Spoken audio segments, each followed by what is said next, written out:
Welcome. This is a portion of a SEDAI lesson plan using Through Strategies for French 1. This presentation is for EDSU 530. My name is Valerie Napawaki.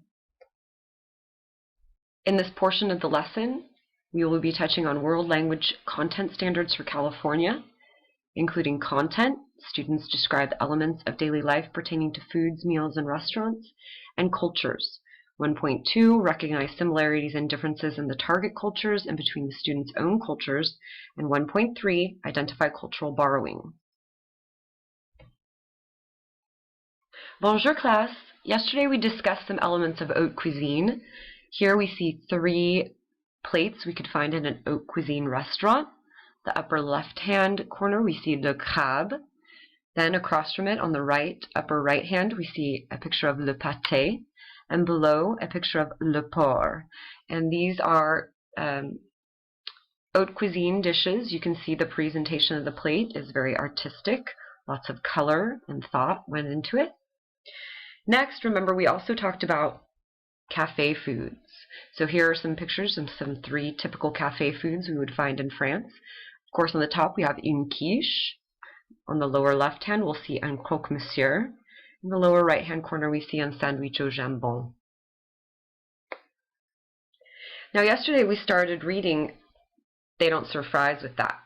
And within this reading, which was in English, we took a deeper look at haute cuisine, different kinds of sauces used, and cooking techniques. Now, in the United States, we also have steak frites. You can go to a restaurant and purchase a steak, and you could ask for a side of fries instead of a baked potato or a mashed potato. However, in France, this is typically a plate in a middle-of-the-road French restaurant. Steak frite is on the majority of the menus. Okay, so a steak frite is a popular dish, and you don't usually switch the fries out with like a baked potato or a salad. It's coming plated just like that. As we were reading through the story, we should have been taking note of English words that we didn't know, whether those words be related to sauces or cooking techniques. So today we're going to finish our reading, and I want you to pay attention and identify some of the words you might not have known in English. After we're done, you're going to be partnered up. Each of you will divide a sheet of paper into 9 squares. You'll choose 9 new words learned in the reading. Then you'll draw or find 9 images that represent each vocabulary word. Now remember, you can draw, or I'll let you go on the computers. You can use clip art to find images that represent those 9 vocabulary words. Once the sheet is complete, you're going to pair up with your partner and switch papers.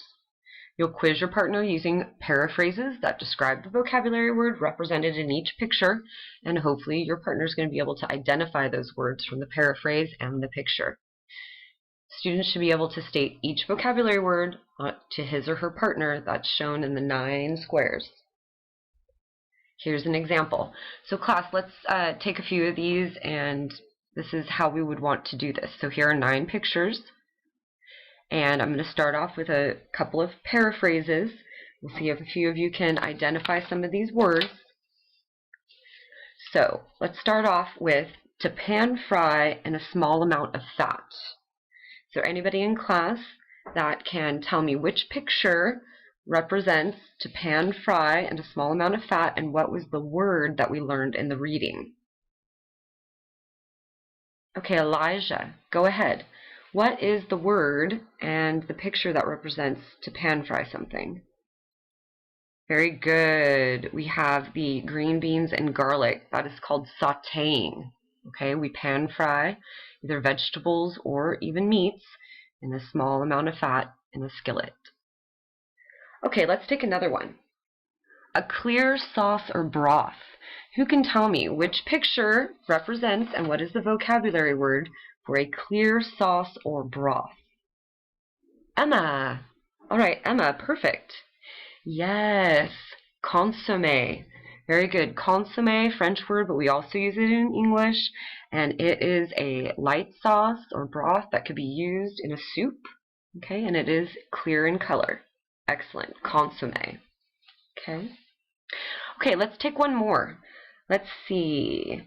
To cook slowly in fat and liquid in a covered pot. To cook slowly in fat and liquid in a covered pot. Who knows this one? Andrea. Okay, excellent, Andrea. Braising, yes. So braising we typically do with meats. We're going to start off by browning it on both sides so we get a nice brown color there. And then to finish cooking it, you would cover it in a pot. You can add extra liquids. We'd start off with a butter or an oil to get the braising going, and then you could cover it and continue cooking the rest of the meat. Okay? All right, class. As we're moving through, Madame's going to go ahead and show you some of the other words that we had learned. So let's see. Creme, and any kind of cream sauce made with dairy.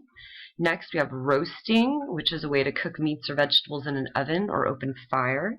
Then we have skimming, when we take any kind of sauce or broth and we want to remove any fat from the top of it.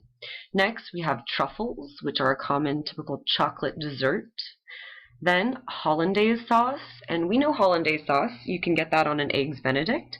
And remember, hollandaise sauce is used, we have lemon, butter, and a little bit of egg yolk to make a hollandaise sauce. Okay, we use that in France and the United States. And then lastly, the leader of a kitchen, okay, is a chef. Okay, and we use the term chef in both English and French. Okay. All right, class, you're going to go ahead and break into your groups, get started on identifying some words that you found in the reading, and start either drawing or choosing pictures. In about 30 or 40 minutes, we're going to move on to our through strategy in-text questions. So we'll go back through our reading and we're going to answer some questions. All right, class, there you go. La fin, merci.